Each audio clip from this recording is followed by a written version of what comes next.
Vamos iniciar nossa leitura em nome do Pai, do Filho e do Espírito Santo. Amém. Vinde, Espírito Santo, enchei os corações dos vossos fiéis e acendei neles o fogo do vosso amor. Enviai vosso Espírito e tudo será criado e renovareis a face da terra. Oremos. Ó Deus, que instruístes os corações dos vossos fiéis com a luz do Espírito Santo, fazei que apreciemos retamente todas as coisas segundo o mesmo Espírito e gozemos da sua consolação. Por Cristo nosso Senhor. Amém. Leitura do livro dos Juízes. Continuação da leitura do capítulo 6, a partir do versículo 33 até o capítulo 8, versículo 21. Os milagres do velo. Todos os madianitas, os malecitas e os filhos do Oriente se tinham coligado e, tendo passado o Jordão, acamparam no vale de Jezreel. O Espírito do Senhor apoderou-se de Gedeão, o qual, tocando a trombeta, convocou os filhos de Abiezer para que o seguissem. Enviou mensageiros por toda a tribo de Manassés, que se reuniu para segui-lo. E enviou também mensageiros às tribos de Asser, de Zabulon e de Neftali, e todos vieram juntar-se a ele.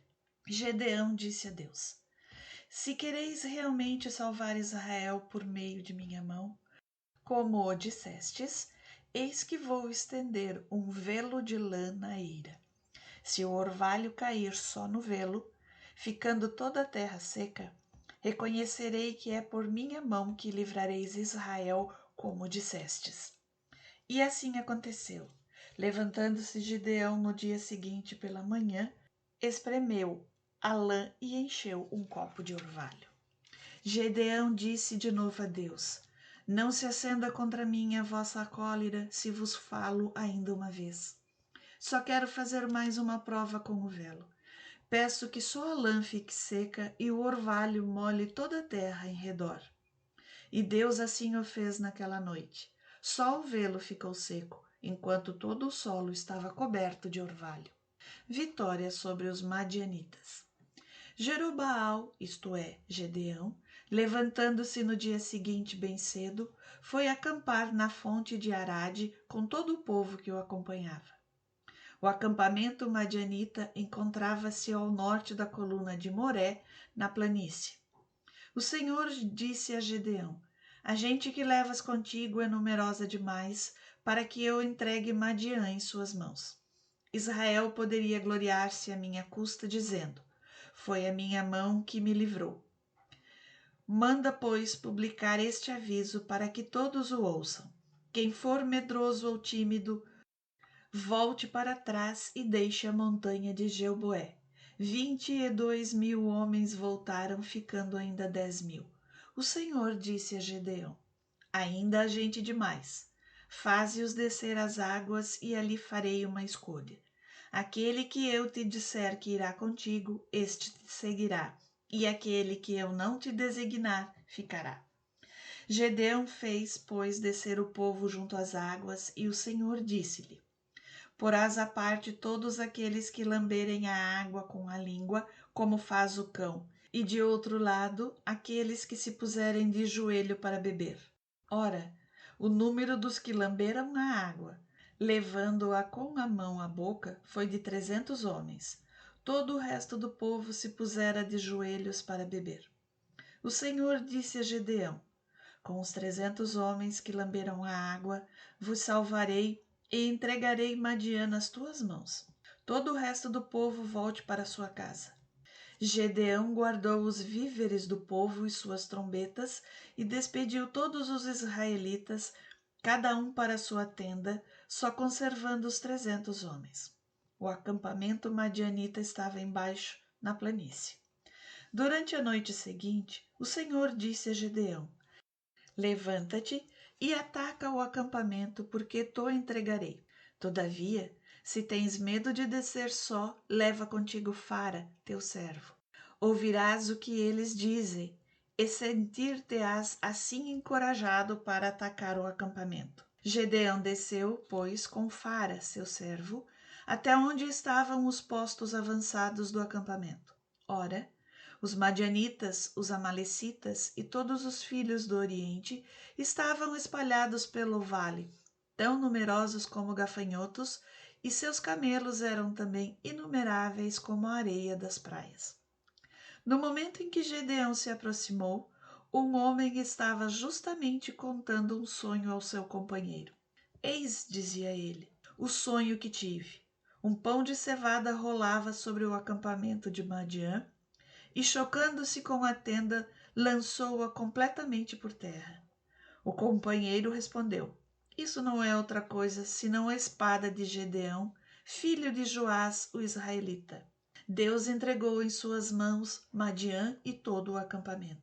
Tendo ouvido a narração e a interpretação desse sonho, Gedeão prostrou-se por terra, voltou ao acampamento israelita e disse: Levantai-vos, porque o Senhor vos entregou nas mãos o acampamento dos madianitas. Dividiu os 300 homens em 3 grupos e pôs nas mãos de todos trombetas e ânforas vazias, levando estas dentro uma tocha acesa. Olhai para mim, disse ele, e fazei como eu. Quando eu chegar aos limites do acampamento, fazei o que eu fizer.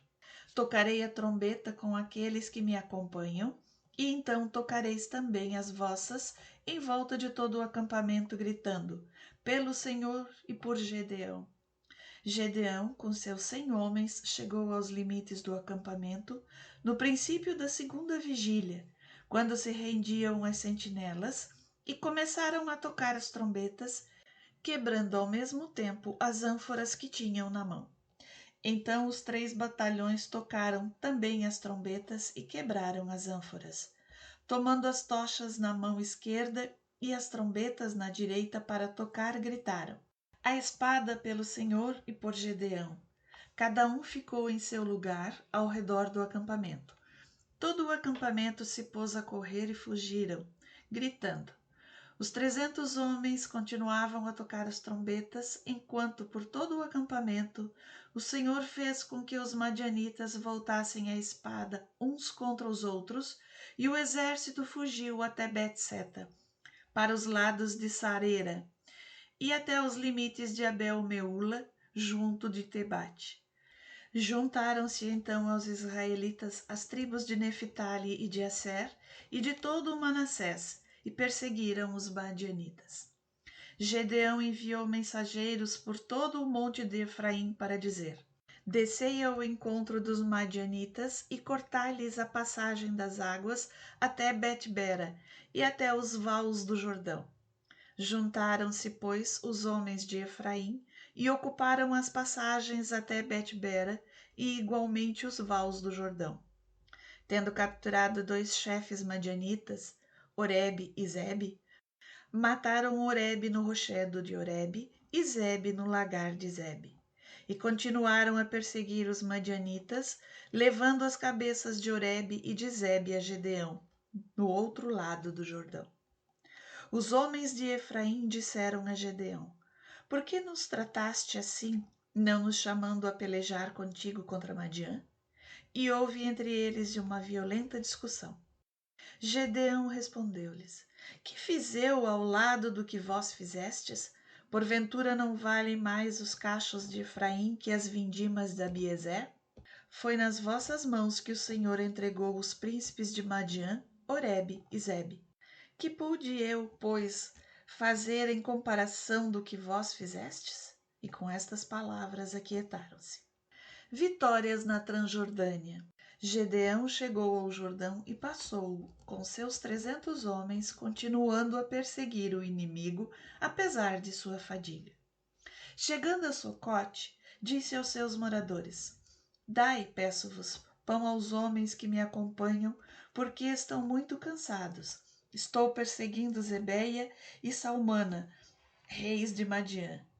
Os chefes de Socote responderam-lhes: Tens já talvez em teu poder o punho de Zebeia e de Salmana, para que possamos dar pão à tua tropa? Pois bem, replicou Gedeão, quando o Senhor me houver entregue nas mãos Zebeia e Salmana, eu vos rasgarei a pele com espinhos e abrolhos do deserto. Dali subiu a Fanuel, onde fez o mesmo pedido, mas obteve a mesma resposta que em Socote. Gedeão disse-lhes: Quando eu voltar vitorioso, destruirei esta torre. Zebeia e Salmana estavam então em Carcor, com o seu forte exército, cerca de 15.000 homens, que eram o restante de todo o exército dos filhos do Oriente, pois haviam já perecido 120.000 combatentes que manejavam a espada. Gedeão subiu pelo caminho dos nômades, a oriente de Nob e de Jegba, e feriu o acampamento dos inimigos que se julgavam perfeitamente seguros. Zebeia e Salmana, reis de Madiã, fugiram, mas foram perseguidos e presos por Gedeão, depois de ter derrotado toda a sua guarnição. Gedeão, filho de Joás, voltou da batalha pela subida de Ares. Deteve um jovem entre os habitantes de Socote e fez-lhe perguntas. Este escreveu-lhe uma lista de 77 nomes dos chefes de Socote e dos anciãos. Gedeão veio ter com os habitantes de Socote e disse-lhes: Eis aqui Zebeia e Salmana, a respeito dos quais me insultastes, dizendo: Tens já talvez em teu poder o punho de Zebeia e de Salmana, para que possamos dar pão aos teus homens fatigados? Tomou então os anciãos da cidade e açoitou-os com espinhos e abrolhos do deserto. Destruiu também a torre de Fanuel e matou os habitantes da cidade. E disse a Zebeia e a Salmana: Como eram aqueles homens que matastes no Tabor? Eram, responderam-lhe eles, semelhantes a ti. Cada um deles parecia um filho de rei. Eram meus irmãos, filhos de minha mãe. Juro pelo Senhor, se o tivesseis deixado com vida, eu não vos mataria. E disse a Jéter, seu filho primogênito: Levanta-te e mata-os. Mas o jovem não ousou tirar a espada, porque, sendo ainda muito novo, tinha medo. Vem tu mesmo, disseram-lhe Zebeia e Salmana, e mata-nos, porque tal o homem, tal a sua força. Gedeão matou Zebeia e Salmana e tomou os colares que os camelos traziam ao pescoço.